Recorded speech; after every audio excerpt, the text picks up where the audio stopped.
ज़्यादा दूर जाने की ज़रूरत नहीं। माज़ी करीब ही की बात है, लगभग भी 7 से 8 साल हुए होंगे। हम सब लाहौर के इलाके सदर कैंट में मौजूद असली अपार्टमेंट्स में शिफ्ट हुए। अपार्टमेंट ग्राउंड फ्लोर पर होने के बायस काफ़ी ठंडा और कुशादा था। आस पड़ोस के लोग भी बेहद मिलनसार निकले। दिल ऐसा लगा कि 1 साल गुजरने का एहसास भी ना हुआ। अपार्टमेंट में 3 बेडरूम थे, जिनमें से एक मेरे और मेरी छोटी बहन के हिस्से में आया। मेरे बेडरूम के मशरक़ी हिस्से की तरफ 2 खिड़कियां बाहर की जानिब खुलती थीं, लेकिन इन पर हमेशा 2 जाली के सफ़ेद पर्दे पड़े रहते थे। मुझे आज भी याद है जिस रात मैंने मनहूस आवाज़ पहली बार सुनी। क़िस्सा मुख्तसर हुआ कुछ यूँ कि एक रात मैं और मेरी बहन दोनों कमरे में लेटे बातें कर रहे थे कि अचानक से खिड़की के बाहर किसी बिल्ली के रोने जैसी आवाज़ सुनाई दी। हम दोनों ने तवज्जो ना दी और सो गए। लेकिन अगली रात ठीक उसी वक्त वही आवाज़ दोबारा आई। हमने बिल्ली को भगाने की गर्ज से पर्दा हटाया पर वहाँ कोई बिल्ली न थी। पर्दा हटाते ही वो आवाज़ कुछ थम सी गई, लेकिन पर्दा गिराते ही वो दोबारा आने लगी। इसी कश्मकश में मेरी बहन की आँख लग गई, लेकिन मेरी आंखों से नींद कोसों दूर थी। मुझे नहीं मालूम कि आवाज़ कब तक आती रही, लेकिन जब अगले दिन मैंने घर वालों के सामने मामला रखा तो भाई को लगा कि शायद कोई अवाश नौजवान शरारत के मूड में है। इस गर्ज से वो इस रात हमारे कमरे में ही मौजूद रहा। जैसे ही वो आवाज़ आने लगी उसने बाहर का रुख किया, लेकिन वहाँ कुछ ना था। वो जैसे ही अंदर आता आवाज़ दोबारा शुरू हो जाती। फिर अब्बू ने बताया कि मेरे कमरे के ऊपर कोई बीमार लड़की रहती है, शायद ये उसके दर्द से कराहने की आवाज़ हो। लेकिन जनाब, हमने ये गलतफहमी भी दूर कर डाली। मामला ही कुछ और था।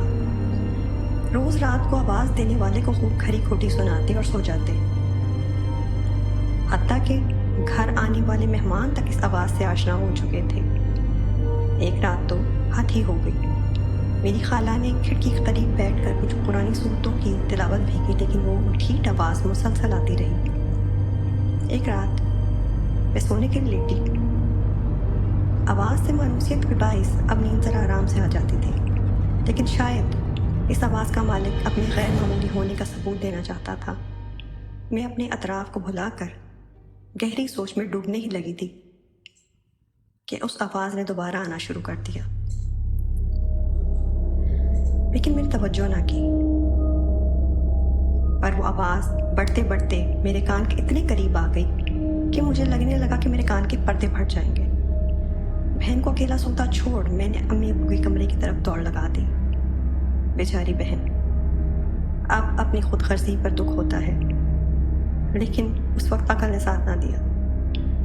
खैर, बहन खैरियत से रही, लेकिन सुबह उठते ही जैसे उसने कमरा छोड़ने की वजह दरियाफ्त की तो मुझे खूब खरी खोटी सुना डाली। हम दोनों बहनें अब अक्सर अपने कमरे की बजाय बाहर लाउंज में सोते थे और सिर्फ दिन के औकात में अपने कमरे में पाए जाते थे। फिर अचानक एक दिन ऐसा हुआ जिसका गुमान कभी किसी ने ना किया होगा। ठीक रात के 8 बज रहे थे। मैं कॉलेज जाने के लिए अपना यूनिफॉर्म इस्त्री करने में लगी थी, जबकि मेरी बहन अपनी किताबें समेटने में मसरूफ थी।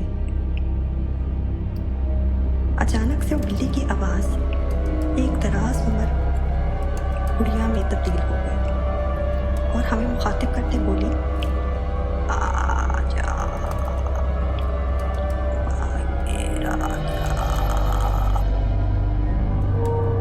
मेरे खुदाया। ऐसी मकरूह आवाज़ मैंने अपनी ज़िंदगी में पहली बार सुनी थी। हम दोनों ने एक ज़ोरदार चीख के साथ कमरे से बाहर दौड़ लगा दी और फिर दोबारा उस कमरे का रुख ना किया। इस बात को काफ़ी साल बीत गए हैं, लेकिन आज भी अगर दिन के वक्त कभी भी बिल्ली के रोने की आवाज़ सुनाई दे तो मेरे रोंगटे खड़े हो जाते हैं।